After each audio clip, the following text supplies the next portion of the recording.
It's Thursday, September 21st, 2023, and I'm Dave Sobel. 3 things to know today. The bullseye on MSPs, how ransomware gangs are targeting small businesses through their IT providers, the double-edged sword of affordable cloud computing, and products that could transform work, war, and everyday life. This is the Business of Tech. Ditch your VPN. VPNs are awful, outdated, clunky, hard to use, and create security vulnerabilities. TwinGate's Zero Trust Network Access is easy to deploy and even easier to use and manage, while always making resources secure and invisible. With native integrations with MDMs, EDRs, and DNS filters, TwinGate enhances your security with the full power of your cybersecurity stack. TwinGate melts into the background, providing intuitive access and lightning-fast connections with the lowest latency. You'll forget you're using a remote access solution at all. Want to learn more? Check out the white paper on why you should ditch your VPN at twingate.com/podcast. While the AI backlog is getting interesting, I'll revisit that tomorrow. Today, I couldn't help but start with this story. The LockBit ransomware group is using remote monitoring and management software to spread its ransomware and gain access to targeted networks. By taking advantage of exposed RMM instances or bringing their own RMM, the group establishes persistence and compromises downstream customers. The example MSP in question in the story had left its ConnectWise login panel exposed to the open internet. The justification, the researchers speculated, was to make it easier for its customers' IT administrators to access the service. But with brute force, or simply by purchasing them from the dark web, the attackers gained the necessary credentials to break through. Within 5 minutes of the intrusion, LockBit began dropping its ransomware binaries on multiple endpoints. In fact, ransomware gangs in 2023 are increasingly targeting small and medium-sized enterprises with under 200 employees, according to data from Trend Micro. LockBit, Alpha V/Black Cat, and Clop are among the highest profile operations, with LockBit preferring to target SMBs due to their perceived likelihood of paying without resistance. The number of ransomware victims surged by 47% in the first 6 months of the year, with the majority of victims based in the US. The banking, retail, and transportation sectors were the most targeted, and the number of active ransomware as a service groups grew by 11.3%. Why do we care? There's a steady threat directly to MSPs and IT services organizations due to their avenue to the valuable target, SMBs. Now, we've seen this story before.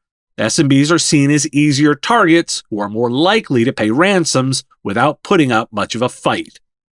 Couple continued coverage of this story with the recent CISA focus on securing RMM, however, and the ability to brush this off diminishes.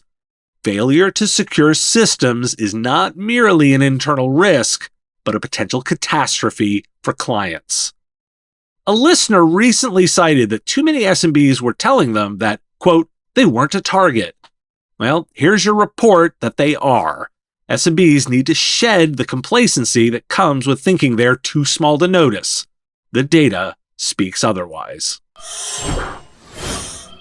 The declining costs of cloud services are making scalable solutions accessible to small and mid-sized businesses. A report commissioned by AWS and conducted by Accenture reveals that nearly half of businesses in developed economies now use cloud services, unlocking productivity gains of $80 billion in the US and $161 billion globally by 2030. AWS, with its size advantage and operational efficiency, is targeting the SMB market by offering price reductions and tailored analytics programs. SMBs represent a significant customer base, accounting for 99% of all firms and generating a substantial portion of GDP in developed economies. Why do we care? With the uptick in cloud usage and decreased cost comes the need for cost management.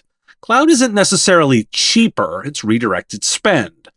And as the landscape evolves, so must our understanding of the true costs and benefits of cloud computing. SMBs need to be acutely aware that while the cloud can offer unparalleled scalability and operational efficiencies, these advantages come with their own set of financial management complexities. AWS may be courting the SMB market with tailored offerings, but businesses would do well to read the fine print. It's not just about upfront savings, it's about ongoing maintenance and management to ensure that the cloud doesn't become a financial black hole. This could involve anything from data transfer costs to managing idle resources. Given that cloud costs can fluctuate and scale with usage, having a robust cost management strategy is crucial. This is an opportunity to offer value-added services in cloud cost management and optimization. It's about finding that balance where the cloud becomes not just accessible, but also sustainably beneficial. And I'm going to do a product segment, as there are a few I found notable. The US Army has awarded Microsoft another contract for its advanced mixed reality goggles designed for combat situations. The new version of the headsets, known as the Integrated Visual Augmentation System, addressed previous issues of nausea and discomfort and received positive feedback from soldiers during testing. The Army plans to spend up to $21.9 billion on the project, with the headsets undergoing further testing in 2025 for combat use. Azure Update Manager has reached general availability, allowing organizations to manage software updates on Azure virtual machines, VMs on other cloud platforms, and on-premises infrastructure. It offers features such as automatic VM guest patching, hot patching, and customer-defined maintenance schedules. Azure Update Manager no longer has a dependency on log analytics agents or Azure Monitor Agent, and instead uses the Microsoft Azure VM Agent and Azure Connected Machine Agent. Amazon unveiled updates for its voice assistant at its annual fall event. The updates include the ability for Alexa to understand body language, respond to conversational norms, and perform tasks like providing date-night ideas or writing a poem. Amazon aims to make Alexa a more modern and useful assistant using generative AI capabilities. Google's Bard AI chatbot can now search and summarize information from Gmail, Docs, and Drive. With this new integration, Bard can help users find specific information in their emails and documents, saving them time and effort. Google assures users that their personal data will not be used to train Bard's model and will be not seen by human reviewers. Bard's extensions also include integrations with Maps, YouTube, and Google Flights, with more to come. Why do we care? I included the Bard update because I expect providers to see it in the wild soon and wanted to provide the heads up.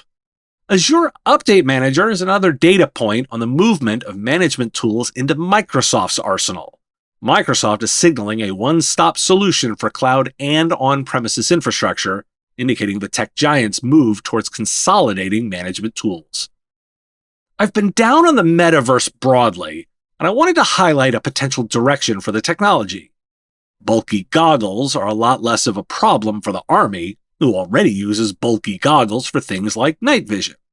It's this utility that intrigues me, because there are use cases, which mostly are augmented reality, not virtual. I'm far less intrigued by ideas like virtual worlds for usefulness than I am for laying real-world data over vision. It was only a matter of time until Amazon got into the generative AI game with their assistant. I wanted to highlight the thread not because I think there's an immediate opportunity, and instead because I'm anticipating voice as a UI will become a thing. Sometime.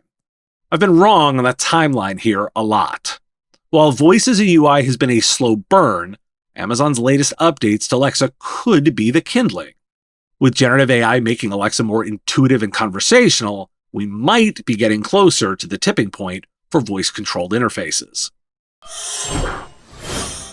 Thanks for listening. Today, World Mini Golf Day, because who doesn't like a little bit of putt-putt? I'll talk to you again tomorrow.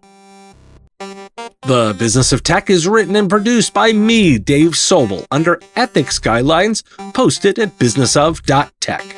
Like the content? Support the show at patreon.com/MSPradio or buy our Why Do We Care merch at businessof.tech.